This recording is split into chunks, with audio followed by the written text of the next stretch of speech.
Assalamualaikum warahmatullahi wabarakatuh. Jumpa lagi dengan Pak Dekok. Kita akan bicarakan manusia merdeka. Manusia itu harus merdeka dalam pikiran, dalam bertindak, dalam bertutur kata. Kita merdeka. Jangan biarkan kita itu menjadi dipengaruhi oleh orang lain atau hal-hal lain di luar kita. Semua kita punya kehendak bebas melakukan apa saja itu. Bebaskan diri kita. Ada 3 hal yang bisa membuat kita itu menjadi manusia merdeka. 1. Menjadi proaktif. 2. Bikin skala prioritas. 3. Mulailah dengan tujuan akhir. Kita bahas satu persatu. Yang pertama, be proaktif. Jadilah proaktif. Jadi orang itu jangan reaktif. Proaktif lawannya reaktif. Jadi orang jangan reaktif. Jadilah yang proaktif. Proaktif itu apa? Proaktif itu punya kehendak bebas, punya pilihan untuk berpikir, bertindak, bertutur kata. Jangan biarkan remote control kita berikan kepada orang lain. Orang lain mempengaruhi kita. Situasi di luar kita mempengaruhi kita. Kita yang punya kehendak, kita yang punya kuasa atas diri kita sendiri. Ya, bertindaklah sesuai dengan kehendak kita. Mau sedih atau mau tidak sedih, gembira atau tidak gembira, kita yang menentukan. Mau marah atau tidak marah, kita yang menentukan. Mau stres atau tidak stres, kita yang menentukan. Jangan biarkan yang luar mempengaruhi kita. Ya kan?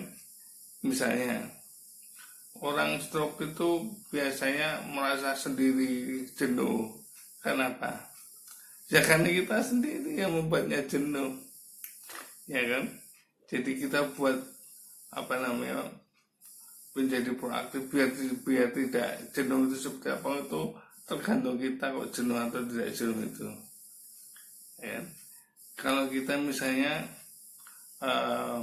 mau pergi, kita nggak bisa.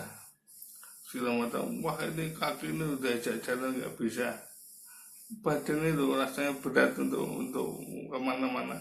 Ya itu kalau kita nurutin badan, nurutin kaki ya susah, ya kan? Maka kita berpikirlah bagaimana supaya kita bisa enak. Itu kita mempunyai kehendak bebas untuk menentukan itu. Bukan kaki yang membuat kita tidak bisa jalan, yang tidak bisa membuat kita kemana-mana.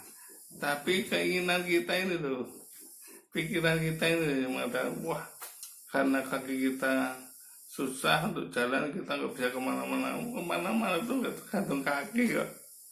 Pakai kursi roda juga bisa, nggak ada mobil pakai Grab juga bisa. Nah itulah proaktif. Kedua, skala prioritas. Kita harus bikin skala prioritas. Mana yang penting, mana yang tidak penting. Mana yang genting, mana yang tidak genting. 2 hal ini menentukan kita bisa stres atau tidak. 2 hal ini bisa kita menentukan bisa kita sukses atau tidak. Biasakan kita pada keadaan 2. Sesuatu yang penting tapi berikan tempat yang tidak genting, tidak mendesak. Ya. Kalau kita selalu bertindak yang penting dan dalam keadaan yang mendesak, maka kita jadi stres. Wah waktunya udah mau habis, tapi ini penting harus diselesaikan, ya stres. Jadi kita ini rata-rata stres ya karena stroke kita ini kadang-kadang karena stres itu kita tidak terkendali karena kita selalu memposisikan yang penting dalam keadaan yang darurat. Ya. Yang kedua ini yang bagus. Hal yang penting tempatkan pada waktu yang tidak mendesak. Ya, kita dahulukan yang utama, skala prioritas. Yang penting-penting dulu kerjakan, yang nggak penting belakangan.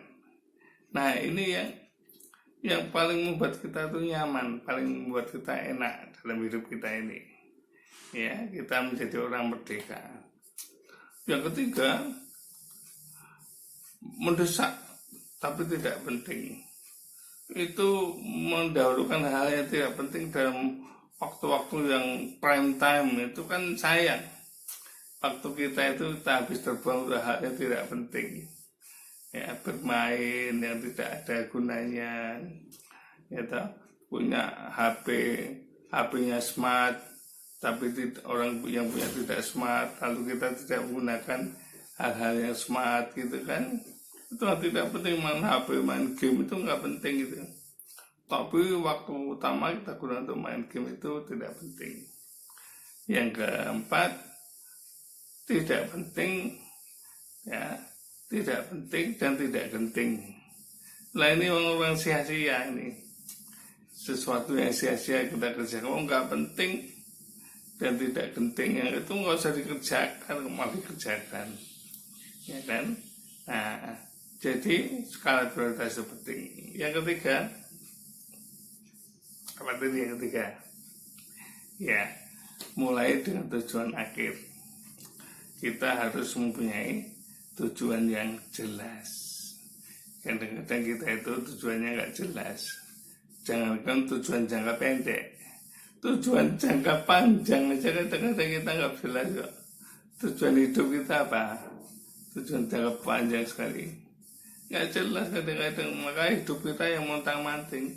Kalau tujuan kita jelas, tujuan jangka panjang kita adalah mati dengan sukses, ya lah, innalillahi wa inna ilaihi rajiun. Kita pasti efektif melakukan sesuatu itu. Pasti kita melakukan hal yang menuju sukses dunia dan sukses akhirat. Apalagi tujuan jangka pendek. Kita harus punya, pagi ini kita punya tujuan apa, siang nanti kita punya tujuan apa, malam nanti kita punya tujuan apa, besok punya tujuan apa, minggu depan punya tujuan apa, bulan depan, tahun depan, dan seterusnya. Nah itu penting. Apapun yang kita kerjakan harus punya tujuan. Sekecil apapun harus punya tujuan. Jadi orang merdeka akan jadi kenyataan bila satu, proaktif, dua, buat skala prioritas, tiga, selalu mempunyai tujuan dalam setiap tindakan kita. Mari kita menjadi orang merdeka, Strokes merdeka. Assalamualaikum warahmatullahi wabarakatuh. Jumpa lagi lain kali dengan Pak Diko.